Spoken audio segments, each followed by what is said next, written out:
Lord Blood-Rah's Nerve-Wrackin Auditorium is made possible by Lord Blood-Rah's Patreon supporters. Lord Blood-Rah keeps the love of vintage horror and science fiction alive with 3 weekly shows: the Nerve-Wrackin Auditorium, Lord Blood-Rah's Nerve-Wrackin Theater, the long-running syndicated TV series presenting horror and science fiction feature films, and Lord Blood-Rah's Cathode Zone, presenting episodes of classic genre TV shows. For more info, go to patreon.com/Lord Blood-Rah. I'm so glad you're here. Allow me to introduce myself. I am Lord Blood-Rah. I host horror and science fiction films on my TV series, Lord Blood-Rah's Nerve-Wrackin Theater, but here, in this cool, intimate darkness, I'll be presenting tales of horror and the uncanny solely for you, alone. In this auditorium within your mind, you will coalesce the settings and the players from the ether of your imagination. Your terror will be your own creation. This is the sorcery of sound, the subtle magic of old-time radio, horror.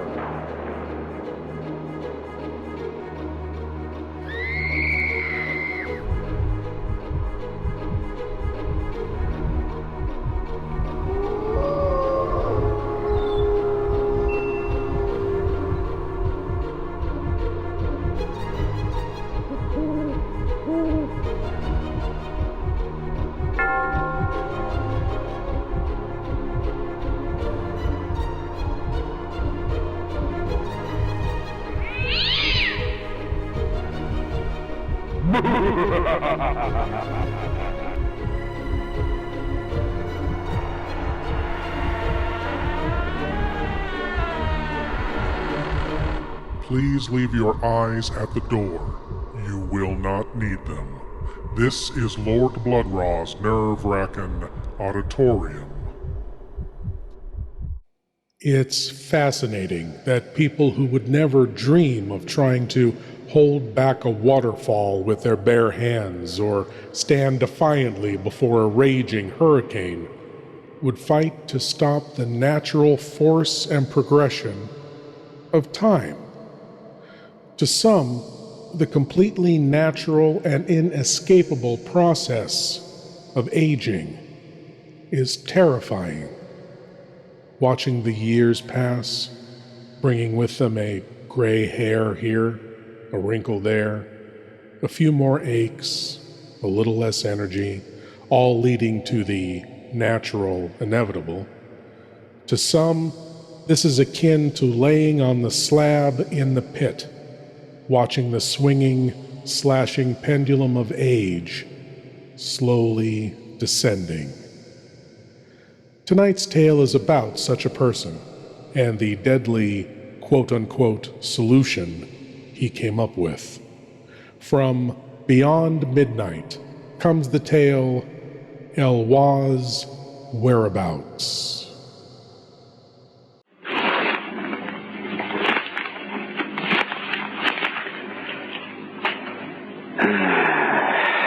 Another day. 17 left.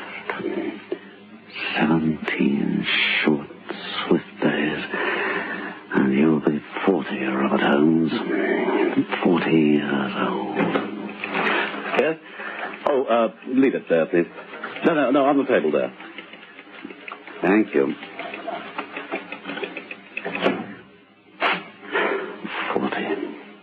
40 years old. Generally, it is the so-called frailer or weaker sex who are so conscious of the passage of time that they hear the knell of doom in the number 40. Generally speaking, that is. To Robert Holmes, though, 40 held all the terrors that modern man can imagine within its 2 crisp syllables. 40. 17 days short. Oddly, with each succeeding year, the age gap between him and Eloise seemed to widen, as if time were carrying him along and leaving her behind. In the beginning, she had looked at him as being attractively mature, while now he felt she regarded him as growing old. It was no trick of the imagination, the way he saw Eloise looking at the younger men in the club, and a number of them, young bucks like Edward Mathis, were not above doing something about it. Poor Robert. He should have done something about it himself.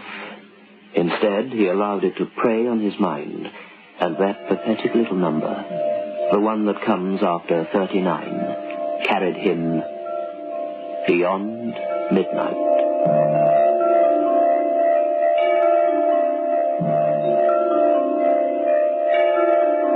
Biotex, the new soak and pre-wash powder, presents Beyond Midnight by Michael McCabe.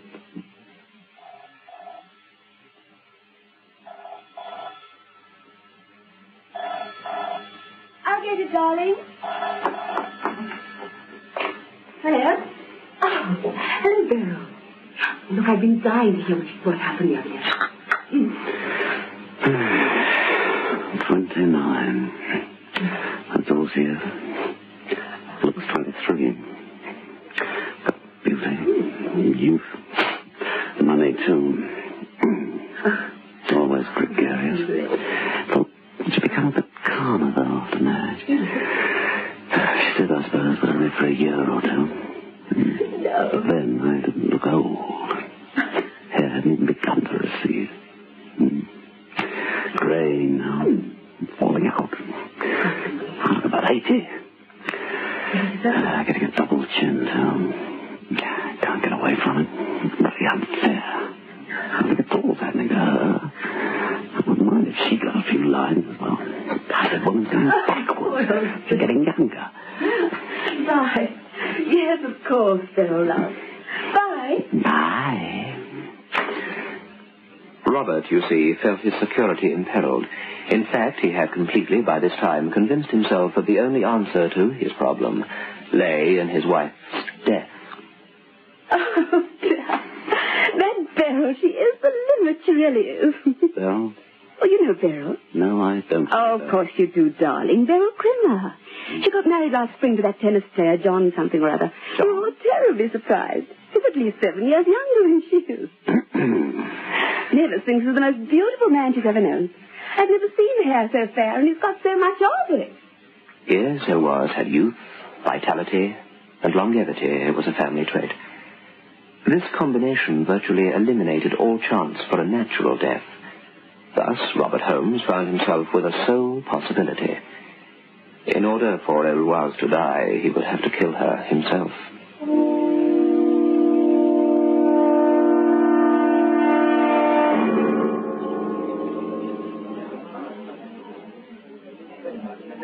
There we are, Mr. Holmes. One dry martini. Oh, thanks. You and your martinis, Mr. Holmes. I always thought it was only Americans who drank them. Give me a nice pint any day of the week. Dry? As the desert breeze. You've never been to America, have you, Mr. Holmes? No. No, I've never been to America. They say it's a wonderful country. That's a nice cigar case, Mr. Holmes. Yes, so wife gave it to me for my birthday. You live out at Huntington, don't you, Mr. Holmes? Yes, that's right. 134, on the hill. That's a nice house, I know it. It's got a tennis court, garage for 4 cars. It's big. I used to work for the bloke who owned it during the war. Jack Conyers owned it then. He was a bootlegger. A what? That's what they call him in the States, Mr. Holmes. Distillers of and runners of black market liquor. During the war, the customers telephoned for orders, and we'd get the stuff out of the stockroom under the garage and send it out to them at black market prices. The police were never able to Room find under it. the garage? But there's no room under the garage. Well, it's probably been filled in a long time ago. Now, there used to be one under there. There was a trapdoor in the garage floor and some steps leading down. The door was on a spring, and you had to push it in a certain place to make the trap open. Oh, yes. Oh, excuse me. Gotta go. It's customers. Hello, Bobby boy. How are you? Oh, Charlie, you celebrating? Well, wife's gone away. Visiting her sister. First time she's left me for 15 years. Look, I might be telling tales out of school and all that, but I just saw your charming bride. Well? Well, maybe I ought to keep my big mouth shut. All right, come on, you'll drunk it up with it. Well, I've been around the town to a few pubs today. That I can see. Well, I was in the Domino earlier on, and that's where I saw Eloise. She was with a youngster called Mathis. Mathis? Edward Mathis? Yes, Edward, that's the word, Edward. You're sure? Well, look, Bob, I've had a few drinks, but there's nothing wrong with my eyesight. Oh, he's a smart one, that Mathis. Is. Yes, very smart.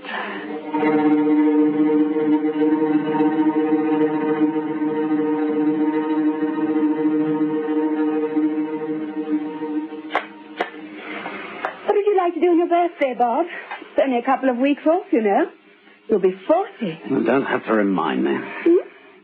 What? Or would you like to get a crowd together and go to the club? I'm not particularly looking forward to this birthday, if you don't mind. Why? Because you'll be 40. Oh, don't be absurd. You know what they say, life begins at 40. Oh, for heaven's sake, spare me the cliche. I don't act so blasted smug. One of these days, you too are going to be 40. 40's a long, long way off for me yet. Oh, still, it's nothing to be afraid of.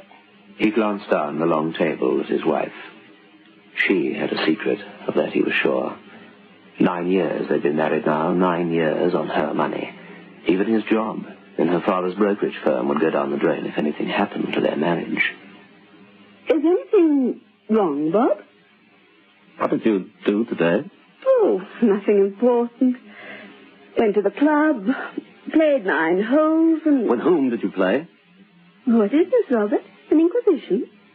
But just what is this all of a sudden? You're acting like a suspicious, peevish old man. Oh, forget it. I've had a bad day at the office. Forget it.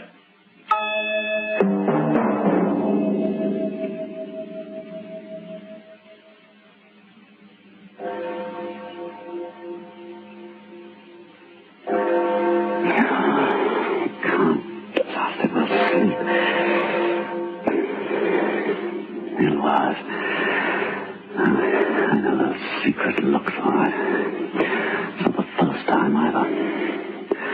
That time at Bournemouth.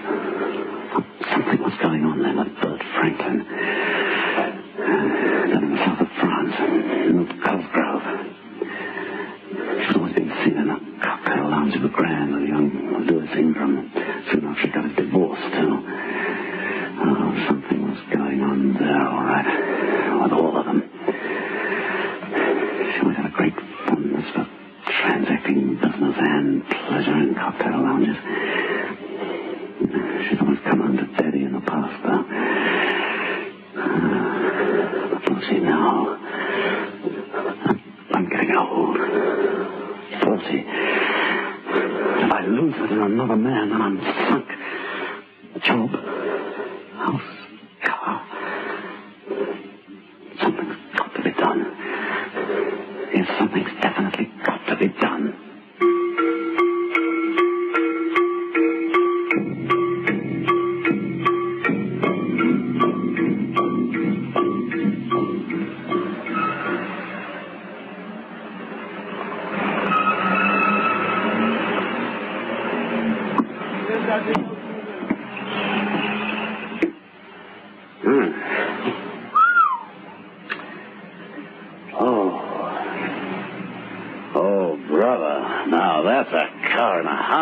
Yes, she's a beauty, isn't she? Lovely yellow. Oh, hello. One of the most beautiful cars I've ever seen. Yes. Oh, mamma mia. Would you ask Mathis if he's not too busy? I'd like to see him, please. Oh, Ed won't be in again until this afternoon. Shall I ask him? No, never mind. I'll come back again. Some other time.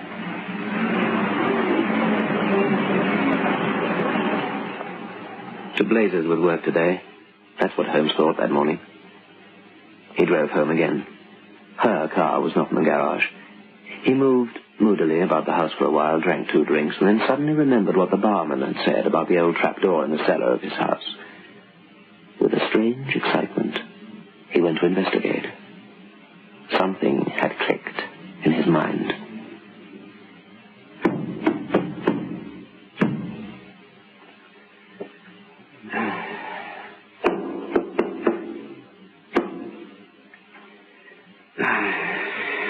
must be right. I filled the belly thing in. Doesn't seem to do it. No,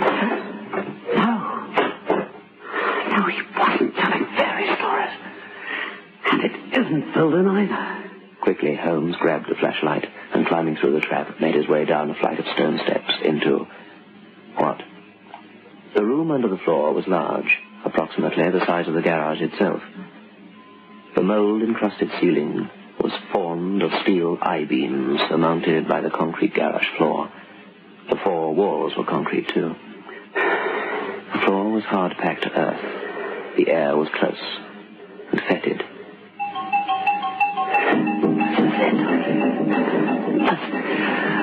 This is the answer.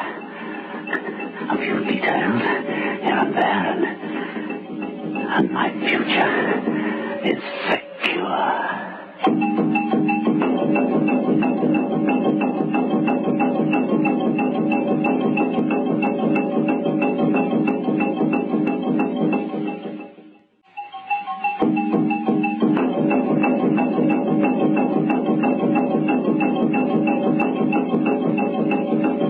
On a Thursday, a week and 2 days before his 40th birthday, Robert Holmes decided not to go to work. He told his wife he had some paperwork to wade through, and accordingly he shut himself into his study and waited. An observer hidden with him in that room, though, would have observed that the gentleman in question opened no books, picked up no pens. Instead, he merely waited and listened, close by the door. After a while, he heard Eloise go to the telephone, make a call, and agree with one of her women friends to play golf that day. She replaced the phone just as Robert stepped out into the hall. Oh, hello, darling. Finished already? No, just taking a breather. Well, I hate to make you jealous, but... What's that? Hmm? What's that on your neck? Neck? Just...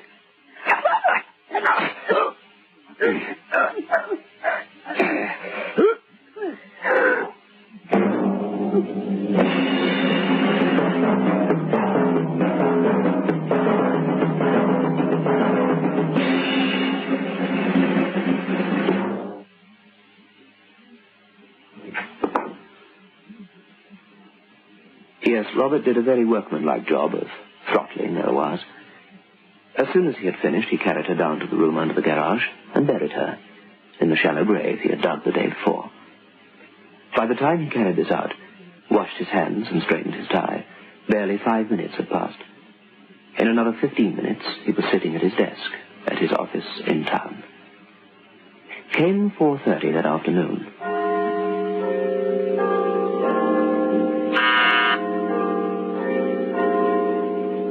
Miss Cook, I've got a bit of a nasty pain in my stomach.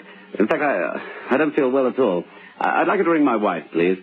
If she's not at home, she'll be either at the Dawsons or with some friends.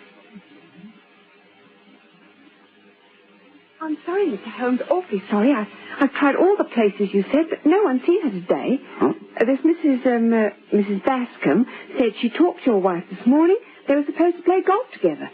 Apparently Mrs. Holmes just didn't turn up. That's strange. Yes, sir. It is strange. Not like Eloise at all. Did you try my home phone? Oh, yes, sir. That's the first place I tried. No one answered. How does your tummy feel now? Seems to be getting worse, if anything. Must have been something I had at lunch. Well, you shouldn't go home if there's no one there. Here. That's the number of the woman who does for us. It's Thursday today, her day off. Look, call her and explain the situation. Yes. Tell her to take a taxi out to the house and say I'll be there within the hour. Would you like me to drive you home, Mr. Holmes? That's very nice of you. I hate to inconvenience you, though. Oh, it's no trouble, sir. I'll get your hat and coat, shall I? You won't need your briefcase, will you? Or is there something... Yes. No, quite. Yes, of course. No, I phoned them. Yes. No, I suppose not. Oh, thank you. What about the last of the hospitals? Like it is the last within 20 miles, anyhow. Well, could she have gone on a trip, do you suppose? Oh, no, she could have told me. Anyway, her car's still there. Maybe you should call the police. Mum had to do that about Dad once. they found him 3 months later, sitting in a park in Manchester, feeding the pigeons. Well, if I don't hear anything within the hour, I will call them. Yes, I better do that. Now, well, Mrs. Roddy Watson, you phoned her. She promised to be here. Look, I don't want to keep you. I've told you before, Sergeant Wilkins, and I'll tell you again. People do not simply disappear. She's got to be somewhere. Oh, you've checked and rechecked everywhere. She could have left it down, Inspector, and she didn't leave. She's still here somewhere. Yeah, well, perhaps we'd better let the newspapers have a crack at it. You know that's out. Her father's a very big man. The editors of some of the biggest national papers are like Siamese twins to him, let alone the locals. He doesn't want anything in the paper about it. He says she might have just gone away for a while and doesn't want to be embarrassed. You know, that husband knows more than he's saying. Maybe he killed her. Well, that wouldn't surprise me one bit. And what did he do with the body? Well, maybe he buried her. Maybe he dissolved her in acid and washed her down the drain. I don't know what he did with it. We've been through and over every darned inch of the ground on the property. If just supposing he did bump her off, Sergeant, where the heck did he bury her? Well, anyway, Holmes can account almost for every second from the time Mrs. Bascom talked to his wife on the phone until the time he phoned in the missing persons report. His alibi's too darn good. A jury doesn't convict people for having good alibis. And suddenly a whole new world opened up before Robert Holmes. Exciting possibilities. There were no boundaries, it seemed to him now. The world was his oyster. He decided that it was a holiday he was needing. A long, long holiday. Of course, he'd keep the house. He would refrain from letting it or anything stupid like that. You can't let her or anything. Not with what the room under the garage contained. Not with what's downstairs. Although, of course, who could ever find it? But then no one could ever find it. They might just get into conversation with the barman. Might just happen to talk with old Dutch in the bar. Oh, that's a bit dodgy. Certainly would. Imagine it. Oh, so you're renting number 134 on the hill. Used to wait 3 years ago. Before the present owner, of course. Rich geezer has it now. His wife disappeared in mysterious circumstances. She's never been found. Some people reckon he had something to do with it. But they never managed to make anything of it. Guess what? Underneath the garage floor, there's this cellar place. All you do, as I remember, is to find a certain place on the wall. Oh, no. Definitely not Robert Holmes. Certainly not. Lock the whole place up. Put it in the hands of reliable lawyers. So take it. I'll return from time to time, of course. Of course. Otherwise, people might think I've run away. South of France, I think. Then, Switzerland. It'd be wise to check with that inspector chap, I think. After all, it's only been 9 days. All the beautiful ladies in the world are waiting for you, Bob Holmes. 40? What sort of an age is 40 anyway to a man with money? Oh, hello. Inspector Jason, please. Yes, I think he is expecting me to ring. Thank you. Bless you. Touchy for reminding me of the romance. Hello? Inspector? Robert Holmes here? Yes. No, Look, Inspector, I've got to get away, just for a while. It's been a terrible strain on me, as you can imagine. France. Oh, yes, of course. And if she turns up, as I'm sure she must, the silly girl. Now, if you can contact me... No, I'm sorry, Inspector. I will not allow such a terrible possibility to prey on my mind. So I'm sure she merely decided on the spur of the moment to... Oh, thank you. That's nice of you. It's perfectly all right, then. I mean, I thought I'd just check. Good, fine. Well, as soon as I've got an address, I'll... Yeah. Right? Cheerio. Thank you for all your help.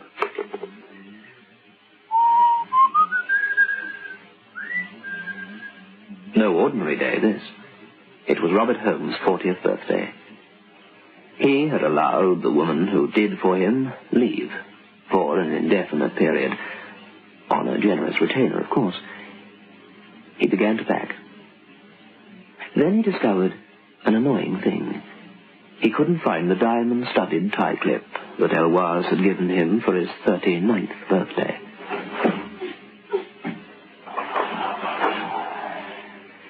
He tried to remember when he had last worn it.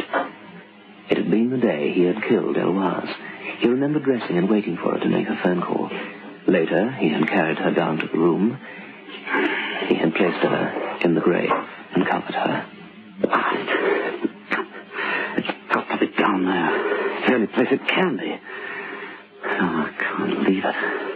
It cost at least £1,000. Diamonds are huge.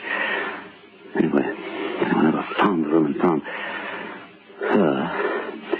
And a tight slip of her, too. No, there's no risk anyway. I'm alone. And so, accordingly, he got a torch, opened the trap, and started down the stairs. He was halfway down when he heard the car approach. Oh, the blazes. The coppers must be...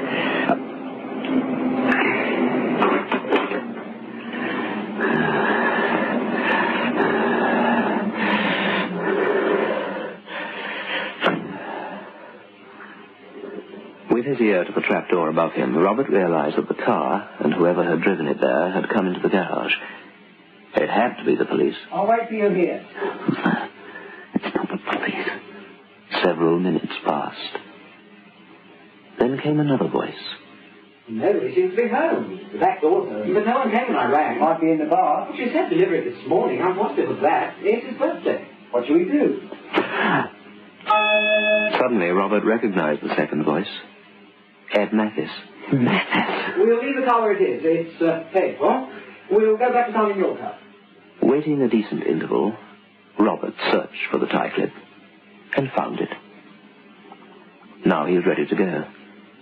South of France, blue waters, and film starlets with loose morals awaited him. Swimming, fishing, sailing, golf.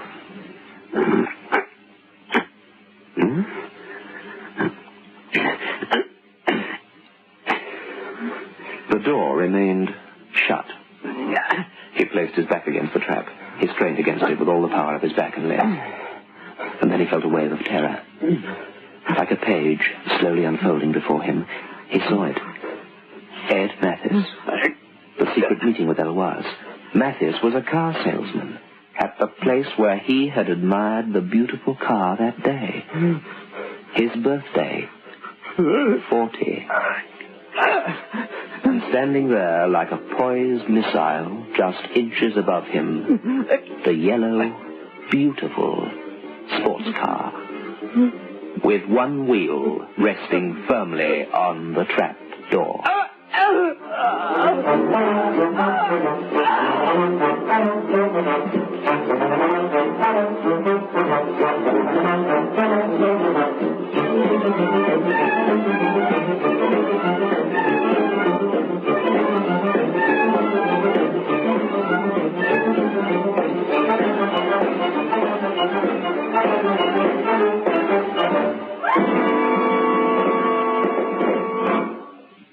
Beyond Midnight is presented every Friday night at 9:30 by Biotex, the new soak and pre-wash powder. The program is adapted for broadcasting and produced by Michael McCabe. Robert murdered his young wife, believing her to be unfaithful. Yet another reminder of his advancing age, his fear of growing old. Now, trapped in a tomb beneath his late wife's last loving gift to him, he no longer has to fear growing old. Thank you for joining me in the Nerve-Wrackin Auditorium, and I hope you'll come again.